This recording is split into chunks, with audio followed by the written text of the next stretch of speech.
सुप्रभात। आज की ऑनलाइन क्लास में हम कक्षा 9 की सामाजिक विज्ञान का अध्ययन कर रहे थे, उस पाठ का जिसका 4 पाठ और संस्थाओं का कामकाज। कक्षा 9th सामाजिक विज्ञान अध्याय के महत्वपूर्ण बिंदुओं का अध्ययन कर लेते हैं। राष्ट्रपति देश का राष्ट्राध्यक्ष होता है एवं औपचारिक रूप से देश का सबसे बड़ा अधिकारी होता है न प्रथम नागरिक माना जाता है राष्ट्रपति को किसी देश का। प्रधानमंत्री सरकार का प्रमुख होता है और सरकार की ओर से अधिकांश अधिकारों का प्रयोग वही करता है। प्रधानमंत्री की सिफारिश पर राष्ट्रपति मंत्रियों की नियुक्ति करता है। मंत्रिमंडल की बैठकों में ही राज कार्य से अधिकतर निर्णय लिए जाते हैं ना, मंत्रिमंडल जिसमें सारे मंत्री बैठ के निर्णय करते हैं। आरक्षण के इस फैसले पर पूरे देश में विवाद उत्पन्न हुआ तथा सर्वोच्च न्यायालय के निर्णय के बाद एक और आरक्षण 8 सितंबर 1993 को जारी किया गया, जिसके द्वारा पिछड़े वर्ग के अच्छी स्थिति वाले लोगों को उसके लाभ से वंचित कर दिया गया। सरकारी निर्णय से उठने वाले विवादों का निपटारा सर्वोच्च न्यायालय एवं उच्च न्यायालय में करते हैं। प्रधानमंत्री और कैबिनेट ऐसी स्थायी संस्था हैं जो समस्त महत्वपूर्ण नीतिगत फैसले करती है। भारत में निर्वाचित प्रतिनिधियों की राष्ट्रीय सभा को क्या कहते हैं? संसद कहते हैं। राज्य स्तर पर इसे विधानसभा कहते हैं। हमारे देश में संसद के 2 सदन हैं। एक सदन को राज्यसभा तथा दूसरे सदन को लोकसभा कहा जाता है। भारत के राष्ट्रपति संसद का हिस्सा होता है, लेकिन वह किसी भी सदन का सदस्य नहीं होता है। इसलिए संसद के फैसले राष्ट्रपति की मंजूरी के बाद ही लागू होते हैं। यानी कोई यदि फैसला है तो किसकी मंजूरी होनी चाहिए? राष्ट्रपति की मंजूरी के बाद ही उसको लागू किया जाता है। किसी भी देश के कानून बनाने का सबसे बड़ा अधिकार संसद को होता है। यानी संसद कानून कौन बनाती है? संसद बनाती है। कानून बनाने या विधि निर्माण का यह कार्य इतना महत्वपूर्ण होता है कि इन सभाओं को क्या कहते हैं? विधायिका कहते हैं। राज्यसभा को अपर हाउस तथा लोकसभा को लोअर हाउस भी कहा जाता है। लोकसभा में सरकार का बजट या धन से संबंधित कोई कानून पारित हो जाए तो राज्यसभा उसे खारिज नहीं कर सकती।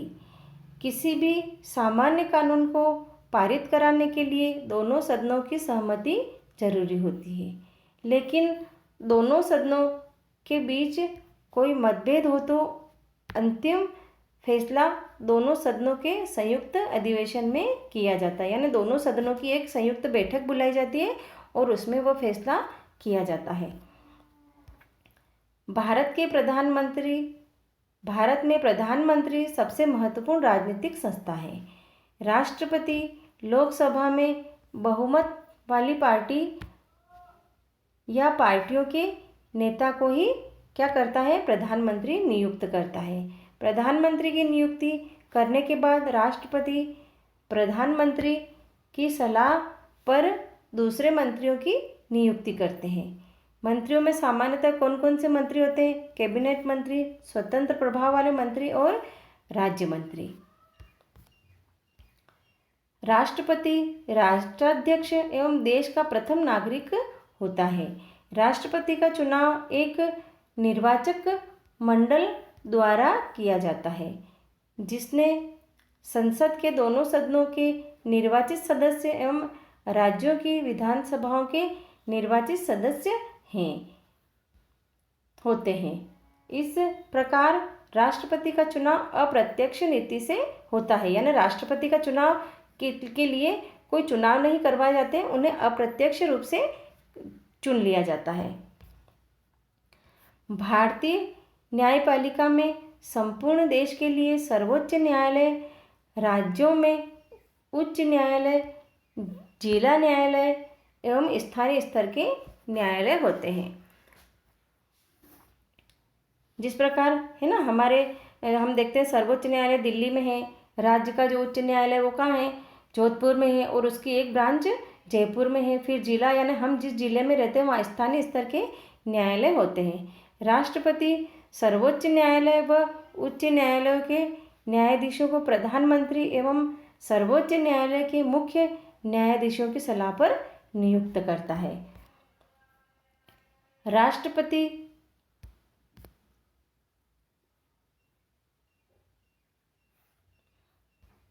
इसमें देखेंगे किसी भी न्यायाधीश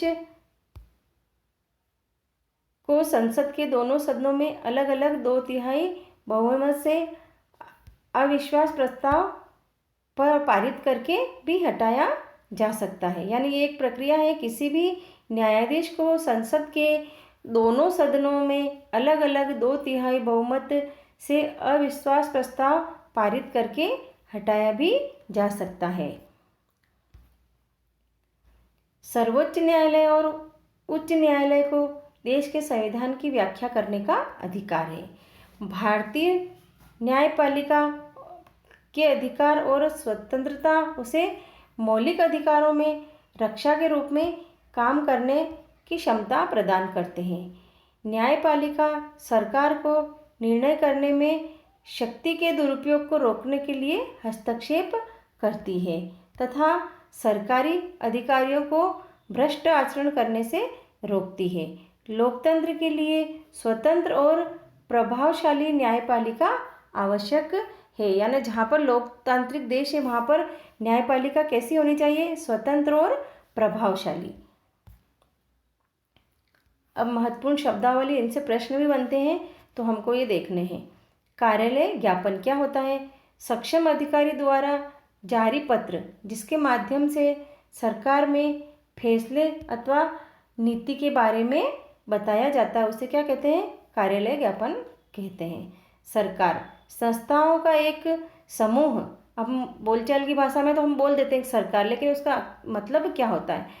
संस्थाओं का एक समूह जिसके पास कानून बनाने, न्याय करने और उसकी व्याख्या करने का अधिकार होता है, जिससे राज्य का जीवन सुनिश्चित एवं सुव्यवस्थित हो सके।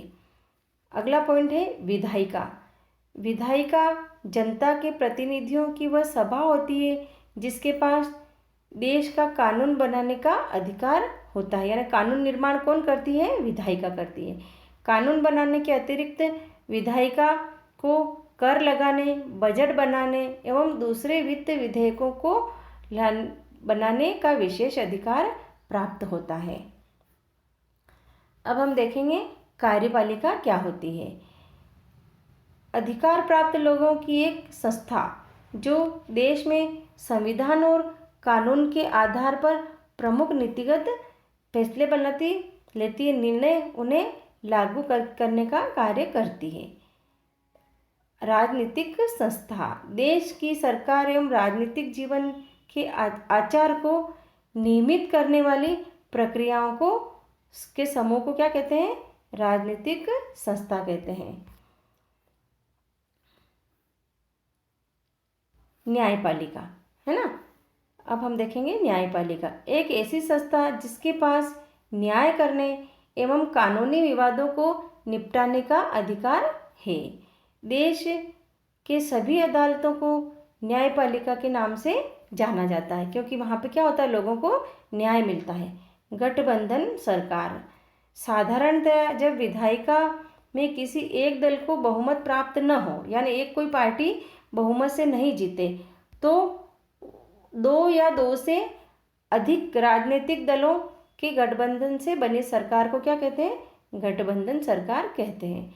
आरक्षण भेदभाव के शिकार वंचित पिछड़े लोगों और समुदायों के लिए सरकारी नौकरी है ना तथा शैक्षिक संस्थाओं में पद एवं सीटें आरक्षित करने की नीति क्या कहलाती है? आरक्षण कहलाती है। अब हम देखेंगे राज्य निश्चित क्षेत्र में फैली राजनीतिक इकाई जिसके पास संगठित सरकार हो एवं घरेलू व विदेश नीतियों को बनाने का अधिकार हो। सरकारें बदल सकती है पर राज्य स्थायी रूप से रहता है। सामान्यतया बोलचाल की भाषा में देश, राष्ट्र, राज्यों को समानार्थी के रूप में प्रयोग किया जाता है। राज्य शब्द का एक अन्य प्रयोग किसी भी देश के अंदर की प्रशासनिक इकाइयों अथवा प्रांतों के लिए भी होता है। कैसे? जैसे अपना भारत है ना, भारत में अब 29 राज्य है, तो ये किसी देश के अंदर की प्रशासनिक इकाइयाँ, यानी हमारे देश को हमने इतने राज्यों में बांट दिया है। इसी अर्थ में राजस्थान, उत्तराखंड ना, झारखंड, उत्तराखंड, मध्य प्रदेश, उत्तर प्रदेश, ये भी क्या है? राज्य। इसी प्रकार से हमारे भारत के राज्यों में, भारत को राज्यों में बांटा गया है। अब हम देखेंगे संसद। संसद किसे कहते हैं? देश की सर्वोच्च कानून बनाने वाली संस्था, जो कहाँ है? नई दिल्ली में स्थित है। इस संस्था को विभिन्न देशों में अलग अलग नामों से जाना जा सकता है। भारत में इसे क्या कहते हैं? संसद कहते हैं। अब देखेंगे जनहित याचिका। यदि सरकार की कार्यवाहियों से आम जनता के हितों को कोई नुकसान पहुंचता है तो इस संबंध में न्यायालय में याचिका दायर की जाती है, जिसे जनहित याचिका कहते हैं। जन का मतलब लोग और हित यानी उनके हितों के लिए एक प्रार्थना पत्र होता है, जिसको अपन जनहित याचिका बोलते हैं।